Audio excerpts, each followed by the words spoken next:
नमस्ते बच्चों, मैं अर्पण सिंह। मैं आपको नेशनल इनकम मेजर करने का तरीका बता रहा था। दो तरीके हम आपको बता चुके थे। वो दो तरीके हैं, पहला तरीका है आपका ग्रास वैल्यू मतलब वैल्यू एडेड मेथड, दूसरा है इनकम मेथड। अब हम तीसरे पे आ रहे हैं, एक्सपेंडिचर मेथड। तो कंपोनेंट अब एक्सपेंडिचर मेथड के 4 कंपोनेंट होते हैं, चारों आप समझ लो, और इसी को ऐड करते ही जीडीपी एमपी निकल जाता है।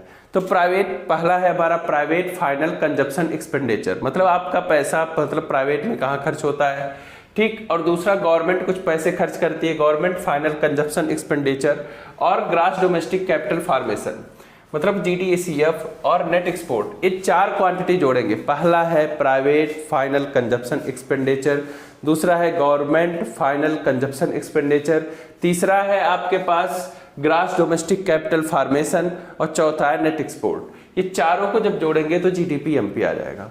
फिर आपके पास है हाउस होल्ड फाइनल कंजप्शन। अब प्राइवेट फाइनल कंजप्शन 2 में है कि house hold final consumption expenditure, जो आपके नॉर्मल घरों में होता है, और दूसरा यहाँ है private non profit institution serving house hold final consumption expenditure, जो सर्व करता है house hold final consumption expenditure के लिए। अब दूसरा है ग्रास डोमेस्टिक कैपिटल। अब यहाँ पे गवर्नमेंट फाइनल और ग्रास डोमेस्टिक कैपिटल फॉर्मेशन, ये डाटा सीधा दिया रहेगा आपको क्वेश्चन में, वो आप डाल देना है बस वहां पे। ग्रास फिक्स्ड कैपिटल फॉर्मेशन 2 तरीके का होता है, net fixed capital formation plus depreciation. आपको पता है ग्रास से नेट मतलब हमें ग्रास में 2 हमेशा होता है, नेट प्लस डिप्रेसिएशन। और इन्वेंटरी इन्वेस्टमेंट, ये मिलके टोटल बनाते हैं। और फिर नेट एक्सपोर्ट है, एक्सपोर्ट माइनस इंपोर्ट, ठीक है। तो अब आपको यहाँ पे याद रखना है कि एक्सपोर्ट माइनस इंपोर्ट, और ये सारा ऐड करेंगे तो जीडीपी एमपी आपका आ जाएगा। फिर जीडीपी एमपी के बाद आपको क्या प्रक्रिया करनी है आपको मालूम है। तो एक बार हम क्रम से फिर से याद कराते जा रहे हैं, आपके साथ लिखेंगे, आप धीरे धीरे उसे याद करेंगे। हमारे साथ समस्या फिर वही है कि हम बार बार किसी चीज को अगर रिवाइज करें तो हो जाएगा, थोड़ा नहीं समझ की बात तो आप टीचर से कंसल्ट करेंगे, जहां भी जिस टीचर से हैं। और देखो फिर से आपसे मैं कह दे रहा हूं कि आप अपने आसपास के लोकल टीचर को सम्मान करें, क्योंकि वो आपके साथ लगे हुए हैं। आपको कोई टॉपिक नहीं आता तो आप पूछिए, क्योंकि समाज में दौड़ बहुत तेज चल रही है, और आप अगर उतनी स्पीड से नहीं दौड़े तो आपको पिछाड़ दिया जाएगा। आप सिलेबस बाकी नहीं कर सकते, सिलेबस विद इन टाइम और बहुत फास्ट करना पड़ेगा अगर आपको अच्छे अंक प्राप्त करने हैं। तो फिर आप समझिए कि हमारा कंपोनेंट ऑफ फाइनल एक्सपेंडिचर में हमारा एक एक कंपोनेंट आप आराम से कॉपी पे लिखेंगे, कंपोनेंट ऑफ फाइनल एक्सपेंडिचर। बार बार हम क्यों लिख रहे हैं, क्योंकि आपको इसी के साथ याद करना पड़ेगा इसे। तो पहला हमारे पास है कंपोनेंट ऑफ फाइनल एक्सपेंडिचर, ठीक है। अब एक्सपेंडिचर में पहला टर्म जो आपका है प्राइवेट फाइनल कंजप्शन एक्सपेंडिचर। आप प्राइवेट फाइनल कंजप्शन एक्सपेंडिचर। अब देख बेटा, जब हम प्राइवेट फाइनल कंजप्शन एक्सपेंडिचर लिखे तो इसके 2 कंपोनेंट हैं। अब दोनों को आपको साथ ही साथ याद करना पड़ेगा कि house hold final consumption expenditure, house hold. अब आप बार बार मेरे साथ लिखिए और इसे हाउस होल्ड, ठीक है, फाइनल कंजप्शन एक्सपेंडिचर। और ऐसा क्यों हमें करना पड़ रहा है, आपने अभी तक आप लोगों को ध्यान से देखा, आप वीडियो पढ़ते हो और या फिर कुछ भी करते हो, आप बार बार उस चीज को ये नहीं मान के पढ़ते कि हम भूल भी सकते, बोल सकते हो ना भाई, बहुत कुछ बोलते हो लाइफ में। तो ये चीजों को बार बार पढ़िए, और भूलने का डर बनाए रखेंगे तो बार बार आप रिवाइज करेंगे। तो house hold final consumption expenditure. दूसरा क्या है कि प्राइवेट नॉन प्रॉफिट, इसमें प्राइवेट नॉन प्रॉफिट इंस्टीट्यूशन,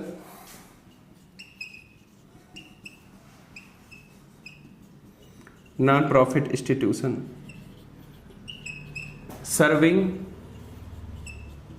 फिर देखिए house hold final consumption expenditure, house hold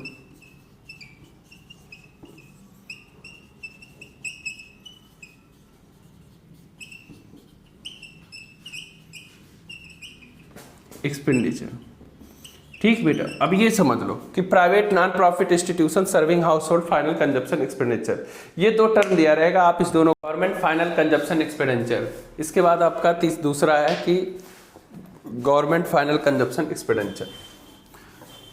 ये आपका फर्स्ट कंपोनेंट था, ठीक।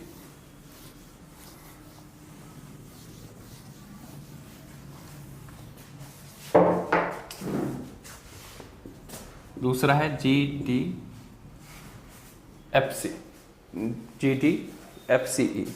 ठीक है। Final GFCE, government final consumption expenditure, ठीक है। देखो पहले मैं बता रहा हूं कि जो आपका ये गवर्नमेंट है, ये डिफेंस वगैरह पे जो पैसे या आपके टीचर्स वगैरह को जो पैसे देते हो गवर्नमेंट का एक्सपेंडिचर बोला जाता है उसे, ठीक है। तो लॉ एंड ऑर्डर मेंटेन करने के लिए एजुकेशन पे जो सरकार पैसा खर्च करती है। फिर चौथा आपके पास तीसरा है ग्रास डोमेस्टिक कैपिटल फॉर्मेशन। तो अब इसे याद कर लेना, या grass investment, grass domestic capital formation. बेटा कैपिटल फॉर्मेशन जहाँ पे लिखा है ये इन्वेस्टमेंट है, ठीक है ना। यहाँ पे इन्वेस्टमेंट लिख सकते हो, ग्रास इन्वेस्टमेंट, ठीक, ग्रास इन्वेस्टमेंट, ठीक। आप क्या लिख सकते हो इसे, ग्रास इन्वेस्टमेंट। फिर से मैं कह रहा हूँ कि आप ग्रास डोमेस्टिक कैपिटल फॉर्मेशन की जगह ग्रास इन्वेस्टमेंट लिख सकते हो। सारे टर्म को बार बार से बोलोगे, याद करोगे तभी याद होगा। फिर मैं कह रहा हूँ कि बहुत हल्के में नहीं लेना है, तो बहुत, अगर मैं कहता हूँ कि सब्जेक्ट भारी नहीं, इसका मतलब इफ यू इंटरेस्टेड तब, लेकिन अब आप इंटरेस्टेड ही नहीं तो सब अपने आप ही सब्जेक्ट भारी हो गया, ठीक है ना। तो आपको सीखना है और आपको अगर कुछ पाना है तो आपको बार बार पढ़ना ही पड़ेगा। और बहुत लोग इस दुनिया में पढ़ रहे हैं जिनको पढ़ने में अच्छा लगता है। तो इसे ग्रास इन्वेस्टमेंट, ग्रास इन्वेस्टमेंट में कहाँ कहाँ इन्वेस्टमेंट होगा आप समझिए कि grass business fixed investment, grass business fixed investment, ठीक। दूसरा क्या है कि grass residential construction investment,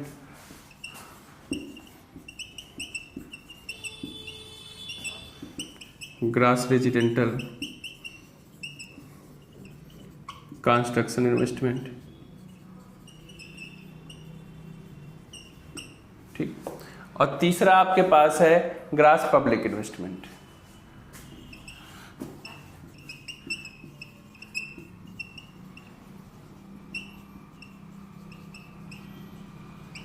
grass public investment.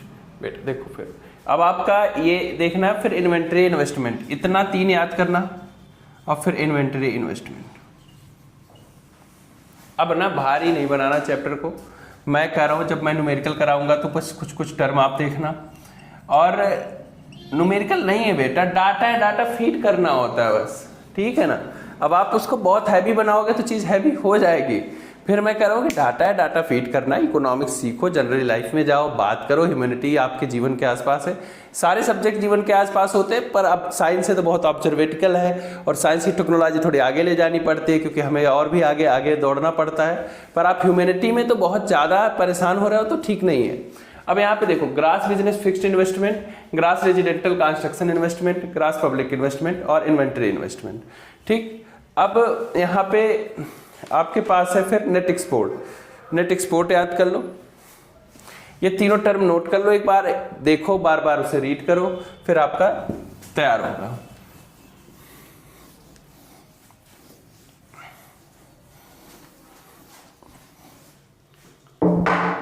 ठीक, फिर आप लिखोगे नेट एक्सपोर्ट। नेट एक्सपोर्ट आप कई बार से पढ़ते आए हो। नेट एक्सपोर्ट्स क्या होता है, एक्सपोर्ट, एक्सपोर्ट माइनस इंपोर्ट, ठीक है ना। आप क्या करोगे, एक्सपोर्ट माइनस इंपोर्ट, फिर क्या लिखोगे, एक्सपोर्ट माइनस इंपोर्ट, ठीक, X minus M, export minus import, ये हो गया आपका एक्सपोर्ट माइनस इंपोर्ट। अब फिर तीसरा आपका, हाँ, इन्वेंटरी इन्वेस्टमेंट में closing stock minus opening stock minus closing stock minus opening stock, ठीक है ना।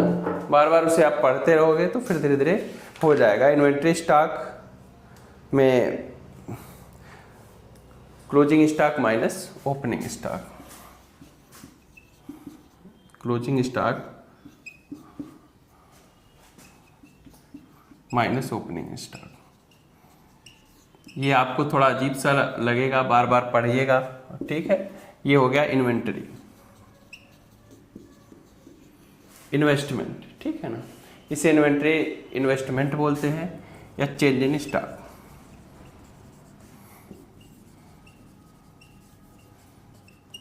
चेंज इन स्टॉक, ठीक है ना। इन्वेंटरी इन्वेस्टमेंट और चेंज इन स्टॉक। फिर ग्रास फिक्स कैपिटल फॉर्मेशन में आप एक डाटा बनाएंगे। ग्रास बिजनेस फिक्स्ड इन्वेस्टमेंट होता है, फिर आपका ग्रास रेजिडेंटल कंस्ट्रक्शन इन्वेस्टमेंट होता है, और फिर grass public investment. Grass business fixed investment, ठीक है, ग्रास बिजनेस फिक्स्ड इन्वेस्टमेंट एक बार ये बोलोगे। फिर ग्रास रेजिडेंटल कंस्ट्रक्शन इन्वेस्टमेंट, तीसरा है grass public investment. Grass residential construction investment, grass residential construction investment, ठीक है। ये सब पढ़ने के बाद सब कुछ जोड़ देंगे तो जीडीपीएमपी आएगा। अब जीडीपीएमपी आया तो जो क्वांटिटी आपके पास आती है उसके बाद आप क्या करते हो, आपको निकालना है एनएनपी एफसी। वही सेम चीज ग्रास से नेट पे जाना है, घटा दो डिप्रिसिएशन, ठीक है ना। अब देखो ना, बार बार आप नहीं करोगे फिर तब दिक्कत आएगी, आपको बार बार करना पड़ेगा, ठीक है ना। डिप्रिसिएशन माइनस, फिर आपको क्या करना है कि डोमेस्टिक से मार्केट प्राइस से फैक्टर कॉस्ट की तरफ जाना है, तो आप क्या एनआईटी घटाएंगे, और प्लस फैक्टर कॉस्ट से आपका डोमेस्टिक से नेशनल पे जाने के लिए आपने क्या किया, एनएफआईए ऐड कर दिया, ठीक है ना। अब बार बार यही सेम कॉन्सेप्ट है कि अगर हमने ये चार चीज जोड़ी तो आपका आएगा जीडीपीएमपी। अब बताओ आप क्या क्या जोड़े, P F C E, P F C E plus G F C E plus G D C F plus net export, ठीक है, नेट एक्सपोर्ट। तो आप मतलब बार बार जब चीजों को करेंगे तो आपका अपने आप ही तैयार हो जाएगा नेट एक्सपोर्ट। अब आपका आएगा जीडीपीएमपी, ठीक है। अब जीडीपीएमपी से एनएनपीएफ से आप निकाल सकते हो, कई बार मैंने बताया कैसे निकालेंगे, ठीक। तो अब आपका ये एक्सपेंडिचर मेथड खत्म हो गया है। कुछ प्रिकॉशन याद करने हैं, वही सेम चीज है, हमें इंटरमीडिएट गुड्स नहीं इंक्लूड करना है, ट्रांसफर पेमेंट हम नहीं लेंगे, ठीक है। इंटरमीडिएट गुड लेते भी नहीं नेशनल इनकम में, और हमें ट्रांसफर गुड भी नहीं लेना है, ठीक। तो धीरे धीरे करके तो आज आपका एक्सपेंडिचर मेथड भी खत्म हो गया। अब आपको हम न्यूमेरिकल सिखाएंगे। देखो पहले मेरी बात कि मैंने अब तक आपको नेशनल इनकम मेजर करने के 3 तरीके सिखा दिए, income method, value added method और एक्सपेंडिचर मेथड। तो पहला था आपका वैल्यू एडेड मेथड, ठीक है। तो आप अब इन सारे मेथड पे न्यूमेरिकल सिखाएंगे, और तो आपको एक दिन समराइज करके हम सब कुछ सिखा देंगे वैल्यू एडेड मेथड। दूसरा आपने क्या सीखा कि नेशनल इनकम कैसे मेजर करते हैं। आपके पास वैल्यू एडेड मेथड है, इनकम मेथड है और एक्सपेंडिचर मेथड है, ठीक है। ये तीनों मेथड की चर्चा हो गई। फिर से आपसे कह रहे हैं कि आप मन से पढ़ेंगे। मेरे सारे बच्चों से उम्मीद है, देखो फिर से मैं अब जाते जाते एक बात बता दे रहा हूं कि साइंस, कॉमर्स और आर्ट ये तीनों स्ट्रीम यहाँ पे चलती है, और आप तीनों स्ट्रीम मतलब यहाँ पे पढ़ाया जा रहा है। साइंस के बच्चों से बार बार अनुरोध है अपना ऑब्जर्वेशन बढ़ाइए। साइंस स्ट्रीम या स्ट्रीम का कोई इम्पैक्ट नहीं होता, ऑब्जर्वेशन आप जहाँ भी करेंगे आपका रिजल्ट अच्छा ही आएगा। मैं फिर कह रहा हूँ कि आप जितने मन से पढ़ेंगे उतने ही मन से हम पढ़ाएंगे। अगर आप कोशिश तो करके देखिए यार, आप कोशिश करिए कि हमें बहुत अच्छा करना है।